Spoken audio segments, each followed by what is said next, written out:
우리 함께 말씀을 이제 보도록 하겠습니다. 오늘 우리는 예수님의 세례를 받은 것을 기념하는 주일로 예배를 드리고 있습니다. 이것은 예수님이 이 세상에 처음으로 당신 자신을 드러내셨다는 그러한 상징적인 의미로 받아들일 수가 있습니다. 예수님이 이 세상에 당신 자신을 드러내신 일을 기념하는 것이지요. 그런데 이 기념일을 가톨릭이나 개신교나 둘 다 똑같이 지키고 있습니다. 그런데 가톨릭과 개신교는 각각 예수님이 당신 자신을 드러내시는 그 사건을 달리 바라보고 있습니다. 개신교에서는 예수님이 자신의 존재를 이 세상에 드러내신 사건을 요한의 세례에서 찾고 있습니다. 그 요한의 세례에서 성령님이 예수님에 대해서 공개적으로 드러내신 것에서 그 의미를 찾고 있다라는 것이죠.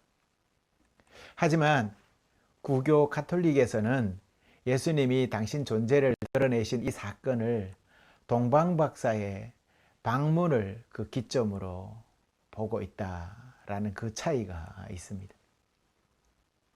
이 두 가지 사건의 핵심적인 내용이 무엇입니까? 그것은 예수님이 이 세상에 당신 자신을 드러내셨다라는 그것이 중요한 내용이겠지요. 그럼 예수님이 당신 자신을 이 세상에 드러낸 것이 왜 어떤 의미가 있길래 우리에게 이렇게 기념일로까지 정해서 지키는가라는 것입니다. 어떤 모습으로 드러나셨느냐, 이게 중요하겠지요. 그래야 그분이 이 세상에 자신을 드러내시려는 그 목적이 분명하게 나타날 것이기 때문입니다. 예수님은 요한에게 세례를 받으신 다음부터 공개적인 사역을 시작하십니다. 우리는 요한의 세례 말씀을 접하면서 몇 가지 의문점을 가지게 됩니다. 그것은 다름 아닌 예수님이 왜 세례를 받으셨을까 하는 것입니다. 특히 세례 요한은 제자들과 사람들에게 세례를 줄 때에 죄에서 돌이켜라 라면서 세례를 베풀었습니다. 그 의미는 무엇입니까? 너희가 하나님께로 다시 돌아오려면 회개와 세례를 받아야 한다라고 했기 때문입니다. 그렇다면 더욱 예수님의 세례에 대한 궁금증이 생기지 않을 수가 없습니다. 왜요? 예수님은 죄가 없으신 분이기 때문입니다. 하나님의 아들이신데 굳이 죄를 회개의 세례를 받을 이유가 없지 않겠습니까? 그런데 왜 굳이 당신이 스스로 세례를 받으시려고 했었을까? 사실 예수님의 세례는 당신이 이 세상에 오신 목적과 정체성을 드러내시려는 의도가 그 세례 행위 안에 숨어 있다라는 것입니다. 성경 말씀은 세례를 받으시는 예수님을 향해서 너는 내 사랑하는 아들이다. 내가 너를 기뻐하노라 라고 말씀했다고 합니다. 그리고 세례를 받을 당시에 하늘에서 성령이 비둘기처럼 내렸다라고 하지요. 따라서 예수님의 세례는 부분적으로 당신의 정체성을 공개된 장소에서 모든 사람들에게 드러내시려는 일종의 선언과 같은 것이었다라고 볼 수 있는 것입니다. 또 다른 이유가 있는데 그것은 예수님의 세례를 통해서 당신의 겸손한 모습을 사람들에게 알리고 그 겸손한 당신에게 누구든지 다가오게 하시려는 의도가 있었다라는 것입니다. 주님은 거룩한 삼위일체 중 한 분이신 성자 하나님이십니다. 그분은 죄를 회개하는 자리에서 함께 스스로가 죄인들이 세례받는 자리에 낮은 모습으로 죄인들과 하나 되기 위해서 친히 세례가 필요 없으심에도 세례를 받으십니다. 죄인의 모습이 되신 것이죠. 예수님은 이처럼 죄인들과 같이 지내기 위해서 이 땅에 오셨습니다. 세례는 그런 당신의 의도와 모습을 가장 잘 보여주는 장면이라고 할 수가 있습니다. 예수님께서는 요한에게 세례를 받으십니다. 당시에 누군가에게 세례를 준다라는 것은 세례를 받는 사람이 세례를 주는 사람의 제자가 된다는 의미가 있습니다. 예수님께서는 세례를 통해서 공생애를 시작하십니다. 탄생을 통해서 목자들에게 보여주셨고 당신을 그곳에서 드러내십니다. 그 가운데 세례는 많은 사람들 앞에서 당신을 드러내신 첫 번째 사건이라고 할 수가 있습니다. 목자들과 동방 박사들은 소수의 사람들이 모여서 그렇게 드러냈지만 예수님께서 세례를 받으실 때에는 세례를 받기 위해서 몰려온 많은 사람들 앞에서 당신이 누구인지를 분명하게 음성으로 모양으로 보여주셨습니다. 그들에게 비록 말씀은 하지 않으셨지만 세례를 통해서 당신이 성령과 함께하는 분이다 라는 것, 요한이 말한 나보다 더 큰 능력을 가지신 크신 분, 그분이 바로 당신 자신이라는 것을 분명하게 밝히 보여주셨죠. 즉 메시아가 이 세상에 왔다는 것을 드러내시면서 그 메시아는 강단에 서서 힘주어서 외치는 모습이나 강력한 치유를 가진 그러한 능력 있는 사람의 모습으로 나타난 것이 아니라 물속에서 세상의 죄인들과 똑같은 모습이 되어서 세례를 받는 겸손한 모습의 당신으로 드러내셨다라는 것입니다. 자, 이제 이만하면 예수님이 별반 우리와 다르지 않다라는 것을 아실 수가 있겠죠. 그러면 만만하겠죠. 그러면 다가가기가 쉽겠습니까? 어렵겠습니까? 거룩하신, 그리고 능력 있으신, 그래서 정말 황금 두루마기라도 두르시고 이렇게 나타나셨다면 감히 그분 앞에 나갈 수가 있겠습니까, 우리가? 예수님께서는 그렇게 하신 것은 이 세상 모든 사람들이 예수님께 나아올 수 있도록 당신 스스로를 낮추시고 죄인의 모습이 스스로 되셨다라는 의미가 있는 것입니다. 세상 모든 사람들이 예수님께 다가가려면 세상 사람들과 똑같이 되는 것만큼 가장 좋은 방법이 없었을 것입니다. 즉, 죄 없으신 분이 죄인의 모습으로 오시는 것 밖에는 달리 방법이 없었을 것이다. 만약 예수님이 화려한 모습으로 거창하게 이 땅에 오셨다면 아마 그러지 못한 사람들에게 거부 반응을 일으켰을 수도 있습니다. 하지만 예수님의 겸손한 등장은 화려한 건 화려하지 않건 모든 이들을 배려하기 위한 그러한 모습이었습니다. 이처럼 예수님은 겸손한 모습으로 친히 하나님이 사람이 되시어서 그것도 죄인의 모습이 되시어서 우리에게 다가오십니다. 이 모든 것이 예수님의 사랑입니다. 이처럼 예수님은 죄가 없지만 세례를 통해서 예수님은 우리와 함께 하시고자 하셨습니다. 세상 모든 사람들이 당신께 다가올 수 있도록 하신 것이지요. 그렇게 예수님은 이 세례 사건을 통해서 당신 사랑을 우리에게 드러내시려고 하신 것이었다라는 것입니다. 그럼 오늘 우리가 또 읽은 동방박사의 이야기도 마찬가지로 당신을 드러내시려는 하나님의 계획 중 하나였다라는 것이지요. 어떤 사람들은 모든 종교는 하나로 통한다라고 말을 합니다.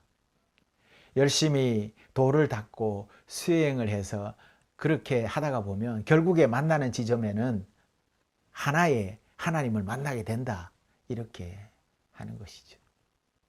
하지만 이 말은 틀린 말입니다.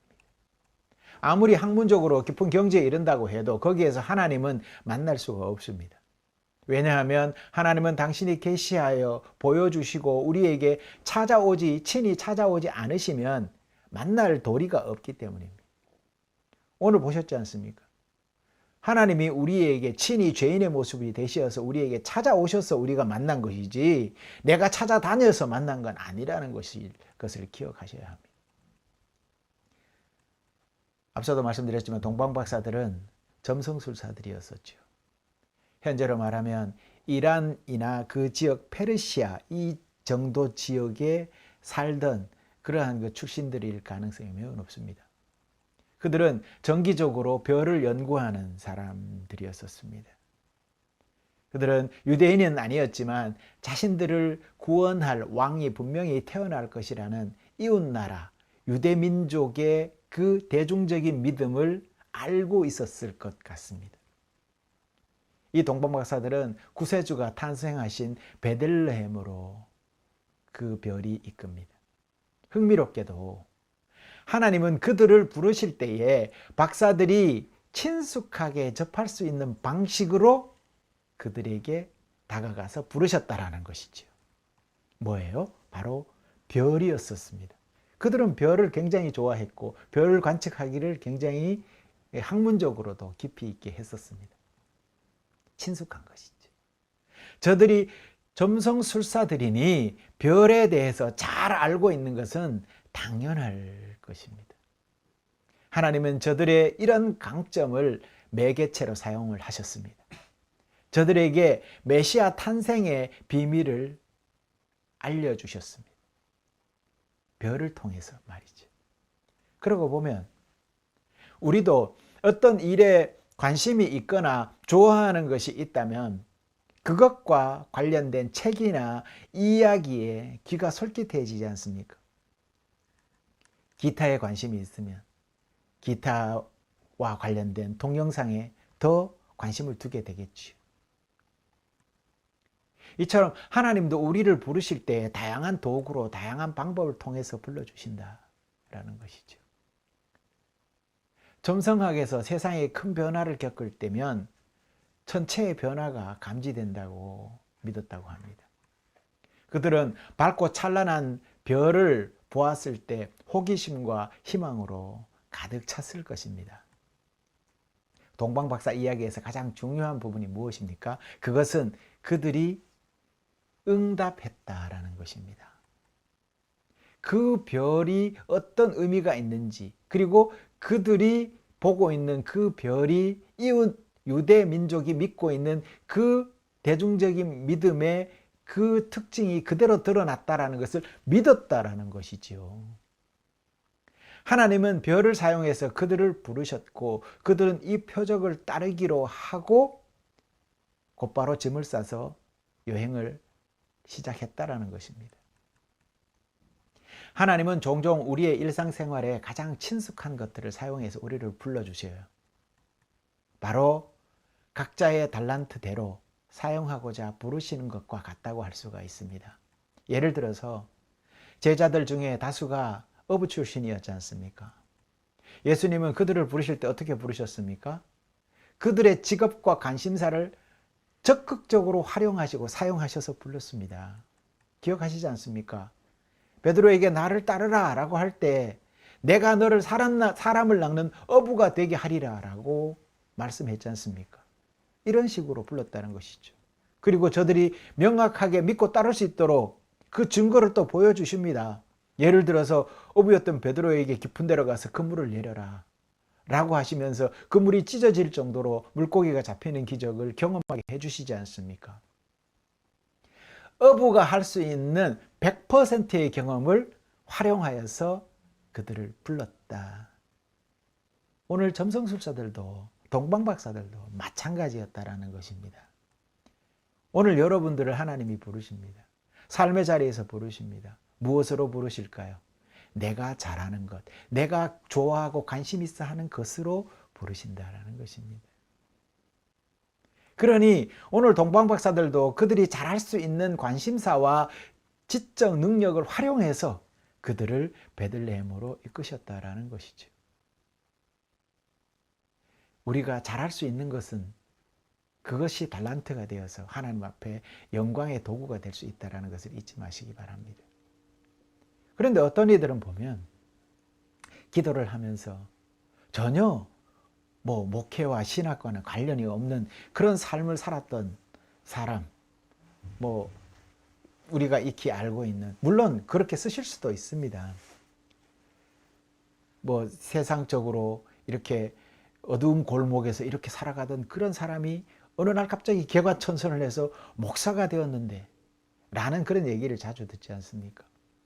그것은 그가 잘할 수 있는 일이 하나님의 도구로 사용되기에는 합당하지 않은 도구였음에도 불구하고 그것이 그것이었다라고 우리가 믿고 그를 또 목회자로 또 인정을 해줬지 않습니까? 하지만 결국은 그 방법이 하나님이 원하는 방법이 아니었기 때문에 그는 온전한 목회를 하지 못하고 결국은 또 실패하고 좌절해 버리지 않습니까? 하나님은 하나님을 향해서 사용되기에 좋은 도구들로 내가 즐거워하는 것을 사용해서 하나님이 그것을 세우신다라는 것이죠. 하나님은 이런 방식으로 여러분들을 부르시고 사용하십니다. 그렇게 하나님은 지금도 우리를 불러주시지요. 하나님은 여러분의 삶의 자리에 관심사를 통해서 경배받으시기를 지금도 원하십니다. 여러분이 즐거워하는 것이 무엇입니까? 그것이 나에게 있어서만의 즐거움이 아니라 하나님이 그것을 사용하시기 위해서 함께 즐거워하신다는 사실을 기억하시기 바랍니다. 요리를 잘하십니까? 그것으로 즐겁게 요리를 하다가 보면 하나님의 영광이 그곳에서 드러날 것입니다. 또 그리고 내 삶의 자리에 있어서 충만하게 하나님이 부어주시는 것들이 무엇인지를 돌아보십시오. 그것을 통해서 분명히 하나님이 드러나실 것이라는 것. 하나님이 드러난다는 것이 무엇입니까? 하나님이 드러났는데 하나님은 즐거워하고 나만 괴로워하는 일이 있겠습니까? 하나님이 분명히 그 일을 통해서 즐거워하셨다면 나 또한 그것을 통해서 만족감과 성취감이 배가가 될 것이면 분명할 것입니다. 나도 좋고 하나님도 좋은 것이 온전한 하나님의 결론이신 것이죠. 동방박사들을 부르신 것처럼 각자 평범한 삶의 자리에서 여러분을 부르신다는 사실을 잊지 마시기 바랍니다. 성도 여러분은 지금 어떤 별을 바라보고 계십니까? 동방의 박사들은 세상을 구원할 왕의 별을 보기를 간절히 고대했지요. 그런 그들의 마음을 아셨던 하나님은 당신의 아들이신 세상을 구원하실 왕을 그들과 만나게 해주었습니다. 지금 여러분은 어떤 기대와 꿈을 꾸면서 관심을 가지고 한 해를 시작하고 있습니까? 분명 그 꿈 가운데 하나님을 향하는 것이 있다면 그것을 사용해서 하나님은 여러분을 사용하실 것입니다. 부르실 것입니다. 하지만 또 한 가지 안타까운 것이 있습니다. 하나님이 우리를 부르실 때 그분의 부르심을 깨닫는 사람이 있는가 하면 그렇지 못한 사람이 분명히 있다라는 것이지요. 우리가 우리 삶 가운데 모든 일어나는 변화와 모든 움직임들은 그리스도인들은 항상 그렇게 생각해야 합니다. 성령님이 내 안에서 내 마음과 함께 움직여주고 계신다라는 사실을 잊지 마시기 바랍니다. 그래서 그것을 우리는 영성에서 분별이라고 합니다. 성령님이 지금 나를 이렇게 움직여서 내 마음의 변화가 이렇게 일어나는 것인가를 돌아보는 것이죠. 그것을 또 성찰이라고도 하기도 합니다. 분명하게 말씀드릴 수 있는 것은 성경에는 부르심에 응답한 이들이 더 많이 기록되어 있다라는 것입니다. 그런데 여러분, 놀라운 사실이 또 하나 있습니다. 성경에는 하나님에게 응답하지 않는 이들은 그 수가 어마어마하게 많이 있음에도 기록하고 있지 않다라는 사실입니다. 이것은 우리에게 굉장히 큰 깨달음을 줍니다. 왜 이런 일이 일어날까요? 그것은 그분의 부르심이 모두가 생각하는 것처럼 간결하게 다가오지 않기 때문입니다. 오늘 주님이 우리에게 다가오십니다. 너희들이 다가오기 쉽도록 왕의 모습이 아니라 죄인의 모습으로 너희들과 똑같이 그렇게 세례를 받는 모습으로 오셨고 보잘것없는 가장 낮고 천한 말구유의 그러한 마구간 그 말밥통에 아기를 누이신 모습으로, 그것이 어디 왕의 모습이겠습니까? 겸손의 모습 아니겠습니까? 그리 오신 이유는 우리가 친근하게 쉽게 다가오시기 위해서 그렇게 하셨음에도 불구하고 우리는 여전히 그분을 바라보지 못하고 그분 초대에 우리가 쉽게 응하지 못하는 이유는 무엇일까? 동방박사들은 세상을 구원할 왕이 오실 것을 간절히 고대했다라는 것입니다. 우리 마음속에 이것을 우리는 영성에서 갈망이라고 합니다. 무한하신 하나님을 향한 우리의 갈망들이 식지 않는다면 그 초대와 부르심에 우리는 항상 응할 수 있다라는 것을 잊지 마시기 바랍니다. 이처럼 자기의 관심사가 하나님과 일치하고 그 관심사에 간절함이 더해진다면 분명히 하나님의 부르심을 깨닫게 될 것입니다. 이런 사람들은 하나님의 부르심을 무시하고 제멋대로 판단하거나 부르심을 듣지 못하는 일은 전혀 없을 것입니다. 말씀을 정리해 보겠습니다. 우리는 오늘 예수님의 세례와 동방의 박사들을 통해서 우리가 주님의 초대를 깨닫게 됩니다. 그중 가장 중요한 것이 무엇입니까? 예수님은 우리가 당신께로 돌아오기를 바라신다라는 사실이고 죄인의 모습으로 친히 세례를 받으셨다라는 사실입니다. 그리고 또한 동방박사들처럼 자신의 달란트 가운데서 우리를 삶 가운데서 불러주시고 응답하기를 바라신다라는 사실을 기억하시기를 바랍니다. 박사들은 부르심에 주저하지 않았습니다. 여러분도 주님의 부르심이 들린다면 그 내면에 주저하지 마시고 응답하시기 바랍니다. 즉시 예물을 준비해서 자기 삶을 박차고 일어나 떠났습니다. 그들이 준비한 예물을 한번 보십시오. 왕에게 드릴 예물이 아닙니까? 황금과 유향과 모략 아니겠습니까? 그들이 가서 만나게 될 분이 왕이라는 확신을 가지고 그들은 이미 출발했던 것입니다. 그렇다고 자신을 왕처럼 여기는 것을 반대하시고 죄인의 모습으로 오셔서 세상 모든 이들이 당신께 다가오기를 그렇게 바라신 주님이십니다. 이처럼 오늘도 주님이 다가오시기를 바라시고 또한 여러분 각자의 삶의 강점을 통해서 부르시고 계시는 주님을 기억하십시오. 그때 여러분은 즉시 믿음으로 순종해서 말씀과 기도와 예배의 자리에서 주님을 만나야 하겠습니다. 그리 주저하지 마시고 하나님의 부르심에 주의를 기울이시기 바랍니다. 그러니 성도 여러분들은 하나님의 부르심을 항상 묵상하십시오. 그리고 그 부르심에 응답하시는 모든 분들이 다 되시기를 바랍니다. 동방박사들이 그 풍요로운 삶의 자리를 박차고 일어나 긴 여정을 당장 떠났듯이 여러분도 자기 자리를 박차고 일어나서 주님 부르심을 따르십시오. 이것은 자기 포기 없이는 불가능한 일입니다. 우리가 주일 예배에 참석하는 것이 쉬운 일은 아니지만 참으로 어렵다는 것을 잘 알고 있습니다. 자기 포기 없이는 신령과 진정으로 그분 앞에 그분 부르심에 응답한다는 것은 쉬운 일이 아닙니다. 하지만 성도 여러분, 여러분이 그 부르심에 신령과 진정으로 최선을 다해서 응답한다면 그것은 하나님 앞에서 최고의 선택이자 결정이 될 것입니다. 박사들이 메시아를 보게 되었듯이 여러분도 그 부르심에 응답한다면 하나님의 귀한 뜻을 여러분 삶에서 이루게 될 것입니다. 지금도 우리를 향해서 가까이 다가오시기를 바라시는 주님의 그 초대에 적극 응답하는 모든 분들 다 되시기를 간절히 기도하겠습니다. 함께 기도합시다.